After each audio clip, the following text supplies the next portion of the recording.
What happens when a beloved actor sits down for what should be a friendly morning chat, only to face an ambush of personal attacks and condescending remarks that turn the entire studio ice cold? In just 35 seconds, a single dismissive comment about his career choices ignites a firestorm that exposes the true nature of daytime television's dark side. The morning starts like any other episode. The studio lights are bright, the audience settles into their seats, and the familiar theme music fades out. Lorraine Kelly sits behind her desk with that practiced smile, flanked by her regular panelists, Christine Lampard and Ross King. They're chatting amongst themselves, laughing about something trivial, when the stage manager gives the signal. "Welcome back, everyone," Lorraine says, her voice dripping with that overly cheerful tone. Now, our next guest is someone you'll recognize from Death in Paradise. Please welcome Ralph Little. The audience applauds as Ralph walks onto the set. He's dressed casually, but smartly, smiling genuinely as he waves to the crowd. He shakes Lorraine's hand, nods politely to Christine and Ross, and takes his seat on the couch. "Ralph, lovely to have you here," Lorraine begins, but there's something in her eyes that doesn't match her words. "So, Death in Paradise. You've been doing that for quite a while now, haven't you?" "Yes, it's been an incredible experience," Ralph replies warmly. "The cast and crew are wonderful, and filming in Guadeloupe is obviously not the worst place to work." Christine leans forward slightly. "Must be nice, all that sunshine while we're stuck here in the cold." There's a slight edge to her comment, but Ralph laughs it off. "Well, it's work at the end of the day. Long hours in the heat can be pretty exhausting." "Oh, please," Lorraine interjects, waving her hand dismissively. "Exhausting? You're on a beach getting paid to pretend to solve murders. Some of us have real jobs." The studio goes quiet for a moment. Ralph's smile falters just slightly. "I mean, acting is a real job. It takes a lot of preparation, and..." "Does it, though?" Ross jumps in, smirking. "I mean, you basically play the same character every episode, don't you? How much preparation does that really take?" Ralph shifts in his seat, trying to maintain his composure. Actually, each episode has different storylines, different guest stars, different challenges. It's not as simple as you might think. Lorraine leans back in her chair, crossing her arms. Right. But let's be honest, Ralph. After The Royal Family, this is quite a step down, isn't it? From award-winning sitcom to a detective show that's basically a holiday brochure with crime. The audience gasps slightly. Even Christine looks uncomfortable, glancing at Lorraine with uncertainty. "I wouldn't call it a step down," Ralph says, his voice remaining steady, but his jaw tightening. Death in Paradise is loved by millions of viewers. It's consistently one of the most watched shows on television. "Yes, by people who want to switch their brains off," Lorraine shoots back. "It's hardly groundbreaking television, is it?" "Lorraine," Christine says softly, trying to intervene. "Maybe we should..." "What?" Lorraine snaps at her own panelist. "I'm just being honest. We're all thinking it." He went from working with brilliant writers like Carolina Hearn to doing a show where the twist is always that the nice person did it. It's formulaic. Ralph takes a deep breath. Every show has a formula. That doesn't make it less valid or less enjoyable for the people who watch it. And frankly, I'm proud of the work we do." "Proud?" Ross laughs. "Come on, mate. You're basically on a paid vacation. The show writes itself." "You have no idea what goes into making that show," Ralph responds, his voice rising slightly. "The early morning calls, the heat, the physical demands, learning pages of dialogue, working with new directors and actors every week. Just because it looks easy doesn't mean it is." Lorraine rolls her eyes dramatically. "Oh, the struggle. My heart bleeds for you. It really does."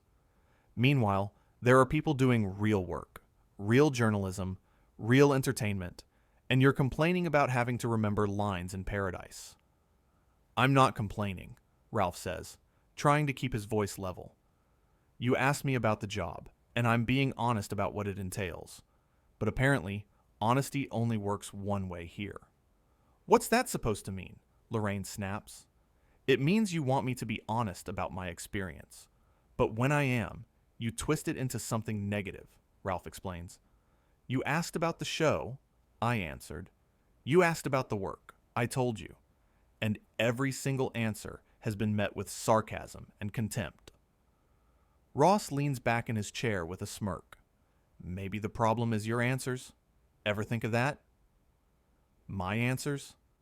Ralph looks at him incredulously. What's wrong with my answers? They're boring, Ross says bluntly. They're the same things every actor says. Oh, it's hard work. Oh, the crew is great. Oh, I love the character. It's all so predictable. What would you prefer? Ralph asks. Should I lie? Should I trash my colleagues to make it more interesting for you? Maybe just be a bit more real, Christine suggests, though her tone is condescending rather than helpful. Give us something we haven't heard before. Real? Ralph repeats. You want real? Fine. The real truth is that I wake up every morning grateful to have a job I love. I get to work with talented people, travel to beautiful places, and tell stories that make people happy. That's real. That's my truth. If that's too boring for you, maybe the problem isn't my answers. Maybe it's your questions. The audience murmurs at this. A few people actually applaud, but they're quickly silenced by the tension emanating from the panel. Lorraine's expression hardens even more. My questions? I've been in journalism for 30 years. I think I know how to ask questions. Then why aren't you asking better ones? Ralph challenges. Why haven't you asked about the charitable work the show does in Guadeloupe? Why haven't you asked about the local crew members we employ, giving them opportunities in the film industry? Why haven't you asked about the tourism boost the show provides to the island? Instead, you're focused on tearing down the show itself. Because those things are fluff, Lorraine dismisses. Everyone does charity. Everyone employs locals. That's not interesting. It's interesting to the people whose lives are impacted, Ralph counters, but I suppose they don't matter to you. Don't put words in my mouth, Lorraine warns. I'm not, Ralph says. I'm listening to what you're actually saying. And what you're saying is that the only thing that matters is whether you personally find something entertaining. The actual impact, the actual work, the actual people involved are all irrelevant. I'm not complaining, Ralph says firmly. You asked me about the show, and I'm telling you about it. But you seem determined to tear it down for some reason. I'm not tearing anything down, Lorraine retorts. I'm just saying what everyone's thinking. You peaked with the royal family. Everything since has been a bit, well, underwhelming. Everyone's thinking? Ralph challenges. Or just you? Because the viewing figures suggest millions of people disagree with you. Viewing figures don't mean quality, Ross interjects. Lots of rubbish gets high ratings. So now you're calling the show rubbish, Ralph states flatly. At least you're being direct about it. Well, if the shoe fits, Lorraine mutters, but loud enough for the microphones to catch. Unbelievable, Ralph shakes his head. You invite me here, supposedly to promote the show, and instead, you're openly calling it rubbish on air.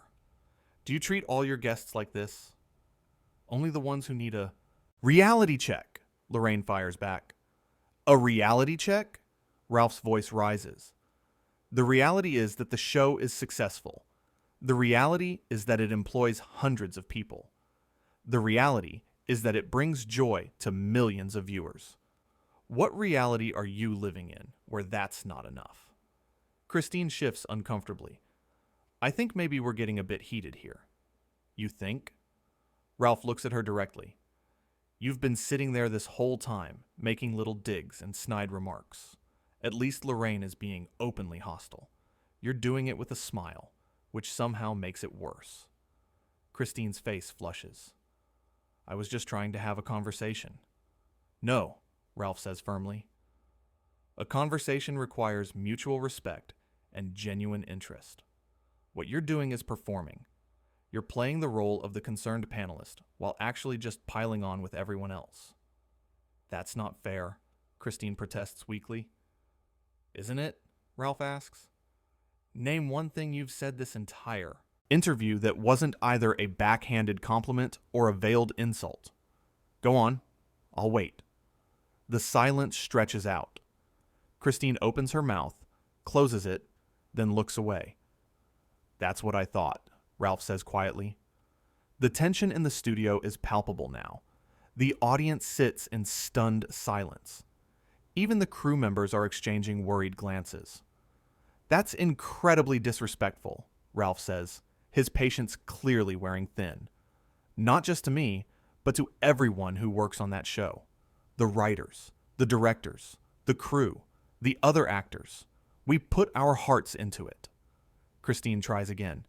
I think what Lorraine means is...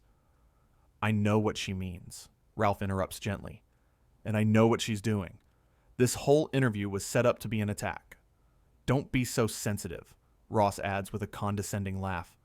We're just having a conversation. No, Ralph says, shaking his head. A conversation involves mutual respect.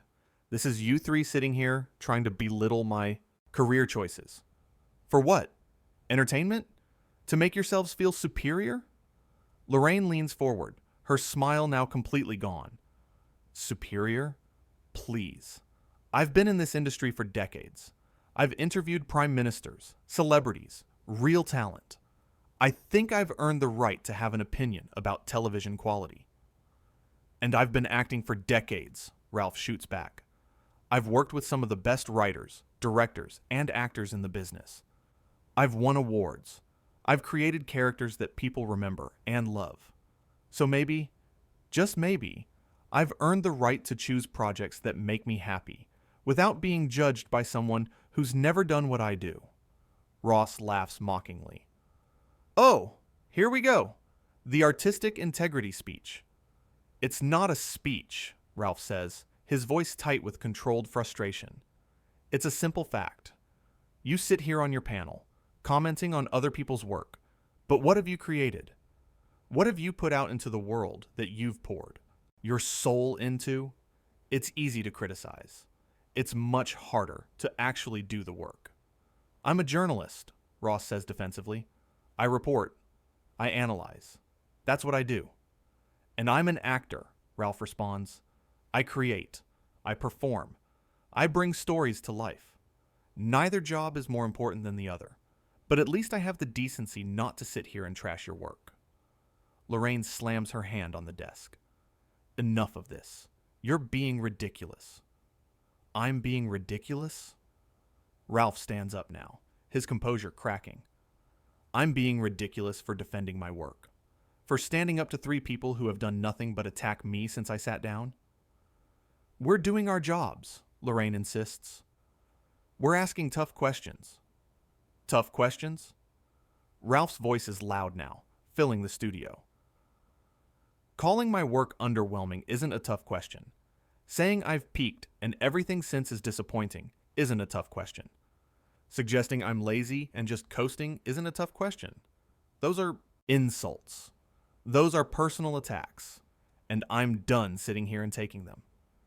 Having an opinion is fine, Ralph responds. Being needlessly cruel about someone's work is something else entirely. Cruel? Lorraine's voice rises. You want to talk about cruel? Let me tell you what's cruel. It's cruel that talented actors struggle to find work while you're collecting a paycheck for doing the bare minimum on a show that requires zero range. The audience gasps again, louder this time. Someone whispers, "That's too far," from the front row. Ralph sits up straighter. The bare minimum? I give everything to that role. Every single episode, I work to bring something real to the character, to make people care about him, to honor the legacy that others built before me. Legacy? Ross scoffs. It's a replacement detective show. You're the fourth or fifth lead.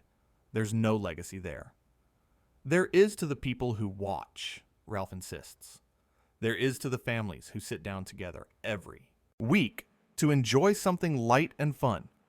Not everything has to be dark and gritty to have value. Lorraine waves her hand again, that dismissive gesture that's becoming her signature move of the morning. Fine, fine. Let's move on. Tell us about your other projects. Oh wait, there aren't any, are there? Just death in paradise, year after year. Actually, Ralph begins, but Lorraine cuts him off. Because that's the thing, isn't it? You found a comfortable spot and you're just coasting. No theater, no films, no challenging roles. Just the same thing, over and over. You have no idea what projects I'm developing, Ralph says, his voice tight with controlled anger. You haven't asked about my writing, my producing work, anything else I'm passionate about. You invited me here to talk about one show and then spent the entire time insulting it. Christine finally speaks up with more force. Maybe we should take a different approach here. Ralph, why don't you tell us what you love about the character? Why bother? Lorraine interrupts before Ralph can answer. He's just going to give us some rehearsed answer about character development and working with great people. It's all PR spin. Ralph stares at her for a long moment. You know what? You're right about one thing. I am working with great people, and that's more than I can say about this experience. Excuse me? Lorraine's eyes narrow. You heard me, Ralph says calmly. I came here thinking this would be a pleasant conversation. A chance to talk about a show I love with people who might be genuinely interested. Instead, I've been ambushed by 3 people who clearly think they're better than me and better than the work I do. Ross jumps in again. Now you're just being dramatic. Am I? Ralph turns to him. You've done nothing but mock and belittle everything I've said. You've made snide comments about my career, my choices, my work ethic. And for what? What have you done that's so impressive? I've been a correspondent for years, Ross blusters. I've covered major events, interviewed huge stars. And yet here you are, Ralph interrupts, sitting on a panel on a morning show, tearing down someone else's success. Really living the dream, aren't you? The audience reacts with a mix of gasps and nervous laughter. Lorraine's face is turning red. How dare you, she says, her voice low and dangerous. This is my show. You're a guest here. A guest you've treated with nothing but contempt from the moment I sat down, Ralph fires back. Did I do something to offend you? Is there some history I'm not aware of? Or do you just enjoy being cruel? I am not cruel, Lorraine snaps. I'm honest. Maybe you're just not used to people being honest with you. There's a difference between honesty and nastiness, Ralph says. Honesty would be saying, death in paradise isn't my cup of tea, but I can see why people enjoy it. What you've done is attack me personally, question my talent, diminish my work, and insult millions of viewers who love the show. Christine looks genuinely distressed now. I think maybe we all need to take a breath here. I don't need a breath, Lorraine says sharply. What I need is for guests to stop being so precious about a little criticism. A little criticism? Ralph's voice rises. You've spent 15 minutes trying to tear apart my entire career. You've called my work underwhelming, formulaic, mindless. You've suggested I'm lazy, untalented, and washed up. That's not criticism. That's a character assassination. If you can't handle the heat, Ross starts to say. Don't, Ralph cuts him off with a raised hand. Don't finish that sentence. This has nothing to do with handling heat. I've been in this industry long enough to take constructive criticism. What I won't tolerate is being disrespected for no reason other than your own entertainment. Lorraine stands up suddenly, her chair scraping against the floor. You know what your problem is. Ralph, you're too comfortable. You found an easy gig and you're clinging to it because you know you couldn't cut it anywhere else. The studio falls completely silent. Even the cameramen have stopped moving. Ralph stands up too, slowly and deliberately. My problem? Let's talk about your problem, Lorraine. Your problem is that you've been doing this so long, you've forgotten what it means to treat people with basic human decency. You hide behind this persona of the friendly morning host, but underneath it, you're just bitter and mean. Get out, Lorraine says, pointing toward the exit. Get out of my studio. Gladly, Ralph says. But before I go, let me say this. To anyone watching at home who works hard at something they love, who faces people who try to diminish what they do, don't let them. Be proud of your work. Be proud of bringing joy to people, even if it's not what the critics want. And to those critics, he looks directly at Lorraine, maybe spend less time tearing others down and more time examining why you feel the need to do it in the first place. I said get out, Lorraine shouts, her face now completely flushed. Ralph unclips his microphone, hands it to a stunned stage assistant, and starts walking toward the exit. The audience doesn't know how to react. Some people are frozen in shock. Others are whispering frantically to each other. As Ralph reaches the edge of the stage, Ross calls out, "Running away, are we?" Ralph stops and turns back. "No, Ross. I'm walking away from toxicity. There's a difference. I hope someday you learn it." "This is unbelievable," Christine says quietly, shaking her head. "This wasn't supposed to happen like this." "Oh, shut it, Christine," Lorraine snaps at her. "You've been useless this whole time anyway." Christine's mouth drops open in shock. Even she's now a target of Lorraine's venom. Ralph watches this exchange from the exit and shakes his head sadly. "You see?" he says to the audience. "This is who she really is. Not the warm, friendly person you see on TV. This is the real Lorraine Kelly. Someone who attacks anyone who doesn't fall in line." "You have no idea who I am," Lorraine screams. "You've been here for 20 minutes and you think you know me?" "I know enough," Ralph says calmly. "I know that a good person doesn't treat guests this way. I know that someone secure in their own success doesn't need to diminish others. And I know that this show, this panel, this whole setup is toxic." Lorraine moves from behind her desk, advancing toward Ralph. "You arrogant, self-righteous—" "Lorraine," Christine stands up quickly, trying to intervene. "Stop. Just stop. He's right." Everyone turns to look at Christine in shock. "What did you say?" Lorraine asks, her voice dangerously quiet. Christine takes a deep breath. "I said he's right. We ambushed him. We were cruel. And you've been especially nasty for no good reason. This isn't what we're supposed to be about." "I don't believe this," Lorraine mutters. "My own panelist, turning against me." "I'm not turning against you," Christine says. "I'm trying to help you see what you're doing. This isn't entertainment. This is bullying." Ross shifts uncomfortably in his seat, clearly unsure whose side to take now. Ralph watches this unfold with a mixture of vindication and sadness. "I'm going to leave now," he says quietly. "Not because I'm running away, but because I have better things to do with my time than stand here and be insulted. Christine, I appreciate your honesty just now. It takes courage to speak up." Christine nods at him, her eyes apologetic. "As for you, Lorraine," Ralph continues, "I genuinely hope you figure out whatever it is that makes you feel the need to treat people this way. Because this," he gestures around the studio, "this isn't success. This isn't what any of us should aspire to be." "Get out!" Lorraine shouts again, but her voice cracks slightly this time. Ralph gives one final nod to the audience and walks off the set. The sound of his footsteps echoes in the silent studio. The cameras keep rolling, capturing every moment of the awkward, tense aftermath.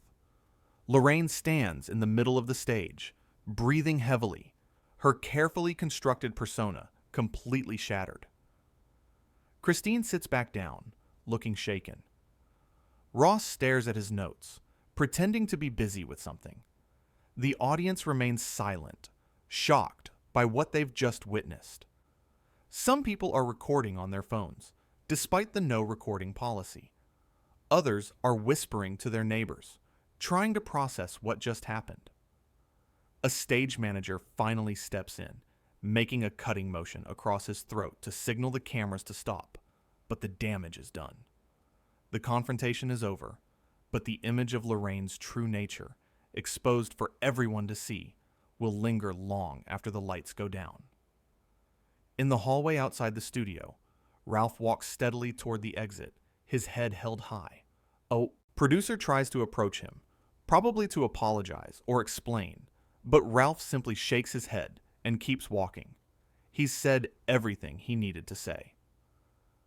Back in the studio, Lorraine tries to regain control. "Well," she says, attempting a laugh that comes out hollow and forced. "That was certainly dramatic." Nobody responds. The audience stares at her with a mixture of disappointment and disgust. Christine won't meet her eyes. Ross studies his shoes intently. "Let's take a break," Lorraine finally says, her voice small and defeated. "We'll be back after these messages." But as the show cuts to commercial, everyone knows that something fundamental has broken. The mask has slipped, the truth has been revealed, and no amount of damage control will erase what happened here today. The studio audience files out during the break, many talking about what they witnessed. Some are posting about it online. Video clips are starting to circulate. Inside the studio, Lorraine sits alone at her desk. Her producers huddle in the corner. Christine has left the set, needing a moment after standing up to her boss. Ross remains in his seat, finally looking up. "That got out of hand," he says quietly. Outside, Ralf reaches his car. He takes a moment to breathe. He's not shaking with anger. Instead, there's calm. He stood up for himself and his work. His phone is buzzing with messages. Fellow actors and friends reaching out after seeing clips. The support is overwhelming. Meanwhile, back in the studio, the show must go on. Lorraine reapplies her makeup. The second half will be different. Quieter. Subdued. The energy has been sucked out. When they return from commercial, Lorraine's smile is back, but it's fragile. Everyone can see through it now. The audience has seen behind the curtain. The remainder of the show limps to its conclusion. The other guests cancel or are dropped. They fill time with pre-recorded segments. Christine returns, but says very little. Ross tries his usual commentary, but it falls flat. Throughout it all, Lorraine keeps glancing at the empty seat where Ralf sat. She tries to move on, to pretend it was just an unfortunate moment, but the truth hangs in the air. The confrontation, lasting less than half an hour from start to explosive finish, has fundamentally changed the show, the dynamic between the hosts, and Lorraine's public image. What was supposed to be a simple promotional interview became a defining moment, exposing the ugly reality behind the bright lights and cheerful music. And through it all, Ralf Little drove away from the studio with his dignity intact, having refused to be diminished by people who mistook cruelty for entertainment and bullying for banter. He stood his ground, spoke his truth, and walked away on his own terms. The story spreads quickly beyond the studio walls, becoming a talking point about respect and professionalism. What matters most is what happened in that studio. A guest who came prepared to share his passion met a host determined to tear him down. And when pushed too far, that guest stood up and refused to play along. The cameras captured it all. The escalating tension, the cutting remarks, the moment patience turned to anger. Every word, every expression, every silence was recorded. In the world of daytime television, where controversy is usually carefully manufactured, this was raw and real. There was no going back, no editing it out. Lorraine Kelly's show would continue. Shows always do. But it would be different now, marked by this spectacular falling out with a guest who simply wanted to talk about his work. And Ralf Little would continue too, returning to the show he's proud of, validated by knowing he stood up for himself, that he didn't back down, and didn't let three people with microphones make him feel small. The studio lights eventually dimmed. The audience went home. The crew packed up. But the impact of those explosive minutes lingered, a reminder that behind every television smile might lurk something less pleasant, and that sometimes someone has the courage to call it out.